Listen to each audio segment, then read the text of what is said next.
दो दानव जैसी गाय की भूत एक बाघ को घेरे हुए थे। आज जैसे शिकारी खुद ही शिकार बनने वाला था। के रास्ते फॉरेस्ट डिपार्टमेंट की टीम माइक पर जरूरी चेतावनी का ऐलान कर रहा था। जो लोग जंगल और नदी में हो सब सुनो, सुंदरबन के जंगल में गाय की भूतों का आतंक फिर बढ़ गया है, इसलिए सावधान रहो। कोई जंगल में शहद इकट्ठा करने या मछली पकड़ने मत जाना। जो लोग जंगल में है अभी घर लौट जाओ। माधवी, ध्यान से सुनो, लगता है फॉरेस्ट डिपार्टमेंट के ऑफिसर चेतावनी दे रहे हैं। हाँ, तुमने सही कहा। जरा रुको, अच्छे से सुनने दो। सुंदरबन में रहने वाले सभी गाँव वाले और मछुआरों के लिए घोषणा की जाए, जंगल में गाय की भूतों का आतंक फिर से बढ़ गया है, इसलिए शहद इकट्ठा करने गए हो वो तुरंत घर लौट जाओ। के गहराइयों में जाना और नदी में मछली पकड़ना बंद रहेगा। ए जी, सुन रहे हो? कह रहे हैं जंगल में गाय की भूतों का आतंक बढ़ गया है। अब क्या करें? चलो चलो, कुछ नहीं होगा। हम शहद इकट्ठा करके फिर घर लौट जाएंगे। डरने की कोई जरूरत नहीं, जल्दी जल्दी शहद इकट्ठा करके ही लौट आएंगे।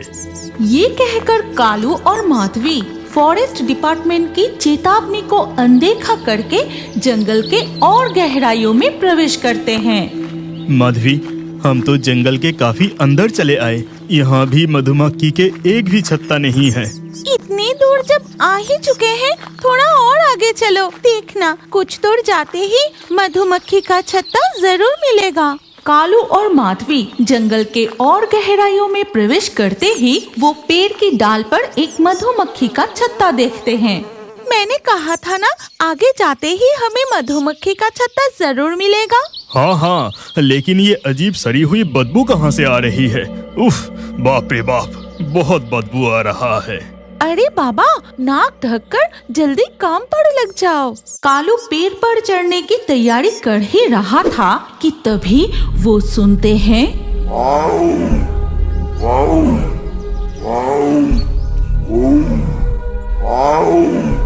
सर्वनाश, लगता है हमारे नजदीक ही बाघ घूम रहा है। बिल्कुल चुप, आवाज मत करना। ऐसा कहकर कालू और माधवी पेड़ के पीछे छिप जाते हैं। फिर वो दोनों देखते हैं सुंदरबन का मशहूर रॉयल बंगाल की दहर को चीरते हुई एक और अजीब गर्जना सुनाई देती है।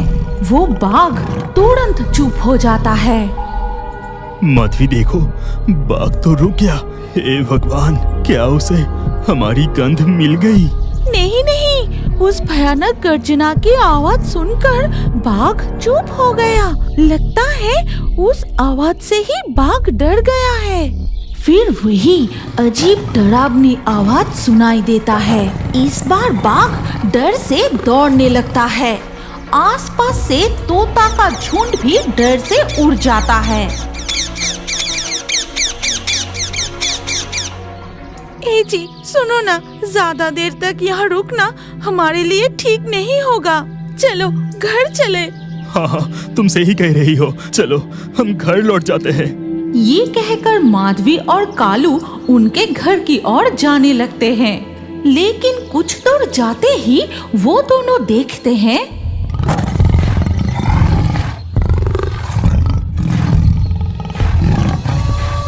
दो दानव जैसी गाय की भूत एक बाघ को घेरे हुए थे।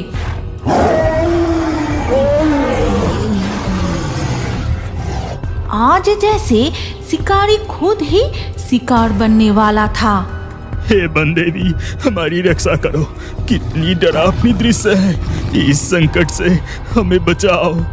इसके बाद वो बाघ किसी तरह जान बचाकर फिर दौड़ने लगता है। दोनों गाय की भूत बाघ का पीछा करता रहा और दौड़ते हुए वो बाघ एक झाड़ियों में घुस जाता है। फिर दोनों गाय की भूत भी झाड़ियों में घुस जाते हैं।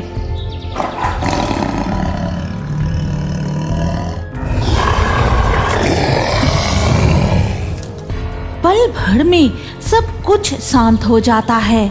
फिर अचानक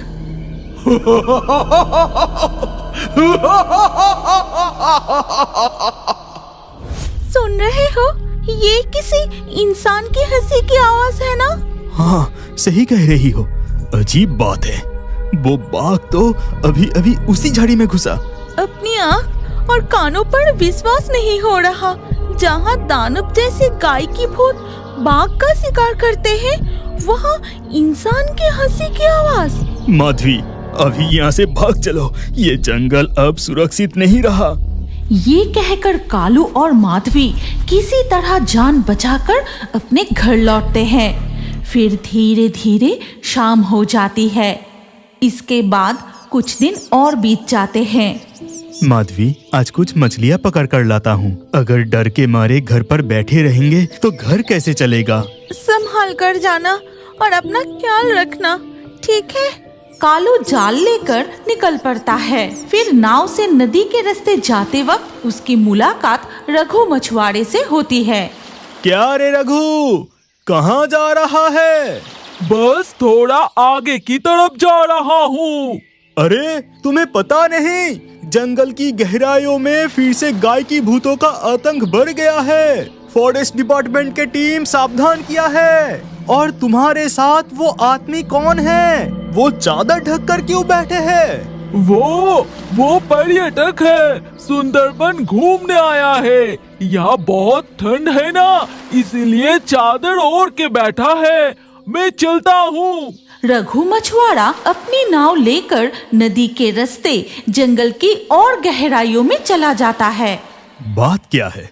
लगता है रघु मुझसे कुछ छुपा रहा था। जंगल में जाएगा तो मरेगा। इसके बाद कालू जाल से मछली पकड़ने लगता है। तभी वो देखता है कि तोता का झुंड डर के मारे अचानक जंगल के ऊपर से उड़ जाता है। फिर सुनाई देता है बाघ की दहड़।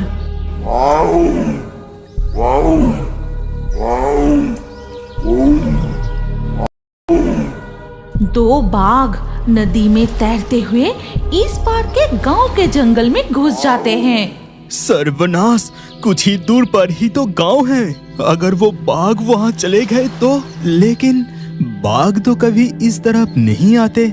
मुझे अभी जाकर फॉरेस्ट डिपार्टमेंट ऑफिसरों को बताना होगा। इसके बाद कालू अपनी नाव लेकर किनारे की तरफ जाता है। फिर दौड़ते हुए फॉरेस्ट डिपार्टमेंट के ऑफिसरों के पास जाकर वो दो बाघ के बारे में बताता है। साहब, सर्वनाश हो गया। दो बाघ नदी पार करके इस तरफ आ गए हैं। ऐसा क्या? ठीक है, हम तुरंत रेस्क्यू टीम भेजते हैं। तुम अभी घर लौट जाओ। कालू वहाँ से घर की तरफ चला जाता है। कुछ ही देर में फॉरेस्ट डिपार्टमेंट के अफसर दोनों बाघों को रेस्क्यू करके सुरक्षित ले आते हैं। सर, लगता है ये दो बाघ किसी चीज से बहुत डर गई है, इसीलिए डर के मारे जंगल के गहराइयों से निकलकर इस तरफ आ गए हैं। सर, एक और बुरी खबर है। हमारी सर्च टीम ने बताया है पिछले एक हफ्ते में 5 बाघ गायब हैं। तो मेरा शक ही सही था। सुंदरबन के गहरे जंगल में कुछ ना कुछ भयानक साजिश चल रही है। अभी हमें उसी चीज की जांच करनी होगी। फिर दिन ढलकर शाम हो जाती है और उधर सुंदरबन के गहरे जंगल में। जा, अब तू लौट जा और सुन, सुंदरबन के जंगल में अगर कोई और गाय मरा तो मुझे खबर देना। मेरी सेना और बढ़ानी होगी। जो आज्ञा तांत्रिक जी, अब मैं चलता हूँ। फिर रघु अपनी नाव लेकर नदी के रास्ते गांव की ओर लौटने लगता है और नदी के घाट पर आते ही। तू अभी कहाँ से लौट रहा है? जंगल के गहराइयों में जाना मना है, क्या तुझे पता नहीं? साहब, मैं ज्यादा दूर नहीं गया था, यही मछली पकड़ रहा था। लेकिन आप लोग इस समय गांव के घाट पर कुछ हुआ क्या? आज दोपहर को लक्ष्मीकांत नाम का एक मछुआरा 2 टूरिस्ट को लेकर नदी के रास्ते जंगल के अंदर गई है। वो अभी तक नहीं लौटे। उधर अभी रेड अलर्ट जारी है। फिर भी वो 2 टूरिस्ट लक्ष्मीकांत को पैसे की लालच दिखाकर बाघ देखने गई है। अच्छा, ऐसा क्या? तब तो बड़ा खतरा है।